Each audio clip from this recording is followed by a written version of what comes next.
Governor Pritsker says Illinois will take action against El Salvador for continuing to hold Kilmar Abrego Garcia in custody. That's right, you heard that correctly. The governor of Illinois, Governor J.B. Pritsker, officially wants to cut all funding or anything that has to do with El Salvador due to the Kilmar Garcia Abrego situation. Let's go ahead and dig into this, because just when you thought things couldn't get any more embarrassing for Democrats, now we have this story. Governor Pritsker is calling for a boycott on any trade with El Salvador and a review of Illinois state contracts with ties to the country. Abrego Garcia was living in Maryland when he was deported to El Salvador last month. The Trump administration has accused him of being a member of the MS-13 gang. His attorneys deny that. The U.S. Supreme Court nearly 2 weeks ago ordered the administration to facilitate Garcia's return. The White House claims that decision is up to El Salvador. All right, I already know what you're all thinking. How devastating will it really be for El Salvador if Illinois, the lone state of Illinois, if they get in an economic trade war with El Salvador? Well, these numbers are actually a lot higher than I thought they would be, so I'm curious how you guys feel about this. When it comes to exports from Illinois to El Salvador, in 2023, Illinois exported approximately $601 million worth of goods to El Salvador, from petroleum, processed foods, chemicals, computer and electronic products, non-electrical machinery, of course, farming equipment, corn, soybeans, things like that. So it's actually a lot. But then on the flip side, imports from El Salvador to Illinois, it's a lot too, but there might be some controversy. Illinois is a significant importer of El Salvadorian goods with $221 million worth of imports. However, there is a little notation here. Processed foods, $228 million nationwide, with Illinois as a key destination. I wonder if Illinois starts to play this game with El Salvador where other states are getting affected and they start to lose money. I wouldn't be surprised if other governors or states sue Illinois for taking on this economic trade war by affecting other Americans because this governor is salty. I just have one question. What comes next? After we've discriminated against, deported, or disparaged all the immigrants and the gay and lesbian and transgender people, the developmentally disabled, the women, and the minorities, once we've ostracized our neighbors and betrayed our friends, after that, when the problems we started with are still there staring us in the face, what comes next? All the atrocities of human history lurk in the answer to that question. And if we don't want to repeat history, then for God's sake, in this moment, we better be strong enough to learn from it. Now, just so you are aware, that clip is back from February. However, I think it's important, if you've never heard the governor of Illinois talk, that's what he's about. He doesn't like these deportations. But notably, I find it interesting, he did repost what Van Hollen had to say in this clip, and it's really funny how Democrats are now not singling out Kilmar Abrego. Now they're expanding and saying, well, it's not only about him, it's about everyone else. In fact, it's about America. But as I said at the beginning, this case is not only about one man, as important as that is. It is about protecting fundamental freedoms and the fundamental principle in the Constitution for due process that protects everybody who resides in America. This should not be an issue for Republicans or Democrats. This is an issue for every American who cares about our Constitution, who cares about personal liberty, who cares about due process, and who cares about what makes America so different, which is adherence to all of those things. This is an American issue. Now, please stick with me. We're going to dig into the details of what Illinois is trying to do, but first, we have a sponsor. All right, this video is sponsored by GDR Labs because of you guys. And if you suffer from daily pain, please listen closely. Folks, the tides are turning. It is no secret that Big Pharma isn't interested in your relief. They want you hooked on pain pills forever. profiting billions in the process. Their motives have been unmasked, and a natural pain solution has taken hold throughout the United States. That solution is named Canoladine, which may be your ticket to a life without pain. Chances are you have already heard someone talking about Canoladine, as it has changed the lives of hundreds of thousands of Americans. Over 2 million bottles were shipped last year alone, so this is the real deal. So why is it so popular? The drug-free innovation has been studied for 14 years, and it gives you pain pill level relief without side effects, grogginess, or risk of addiction. No synthetic pills, no injections, and no expensive doctor visits. In fact, it is 1/10 the cost of traditional pain management. Scientists are calling Canoladine nature's morphine, and it's the only substance ever proven to activate your body's natural pain molecules, the very same ones upon which pain meds are designed. This means you could be 7 short days away from a life without pain. Here's the deal. Until midnight, you can try it risk-free for 90 days for just $1 daily. No subscriptions, no gimmicks, just honest and powerful relief.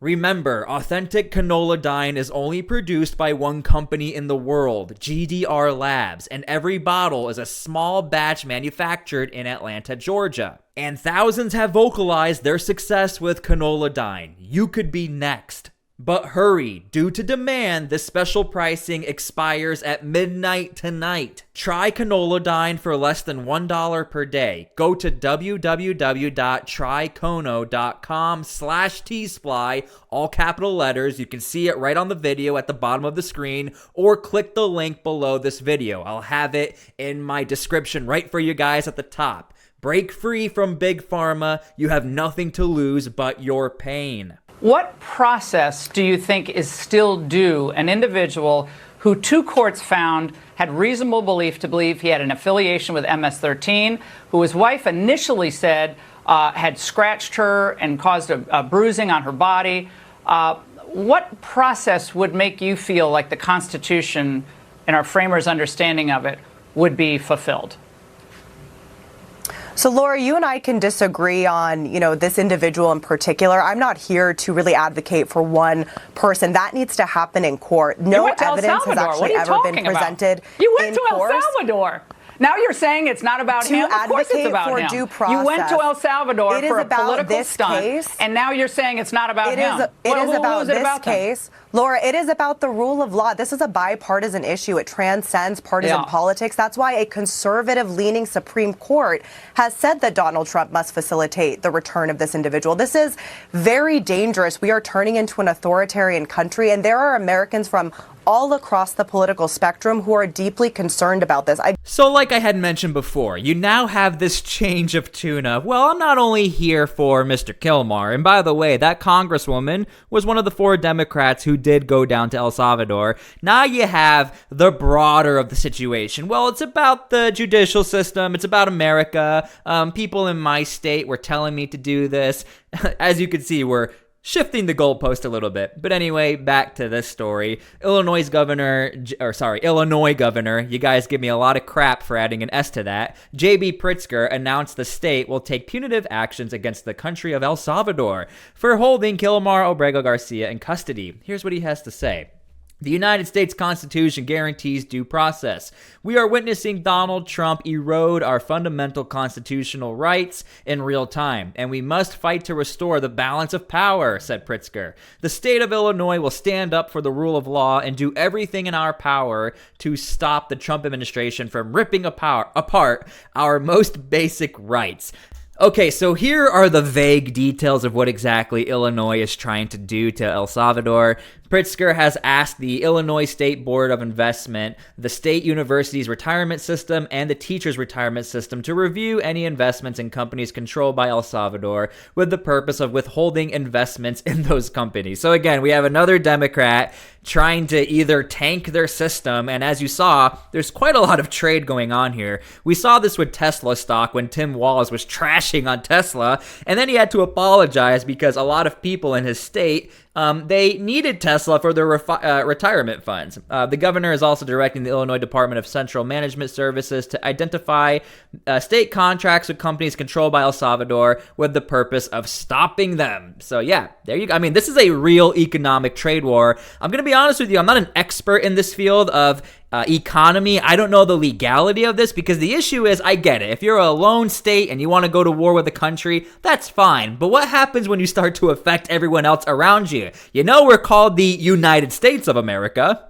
J.B. Pritsker, his wife, and his brother-in-law are now under federal criminal investigation. They allegedly used toilets to avoid taxes. Governor Pritsker purchased this mansion in Chicago back in 2007. It remained vacant for years. According to the Chicago Tribune, all the toilets were removed from the home in October 2015. Doing that allowed the home to be classified as uninhabitable. It changed the property assessment value from $6 million to $1 million.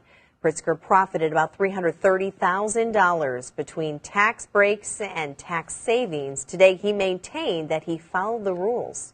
I'm very confident that any review of this matter will show that all the rules were followed. Last October, my opponents raised this issue, and it became a political subject last October.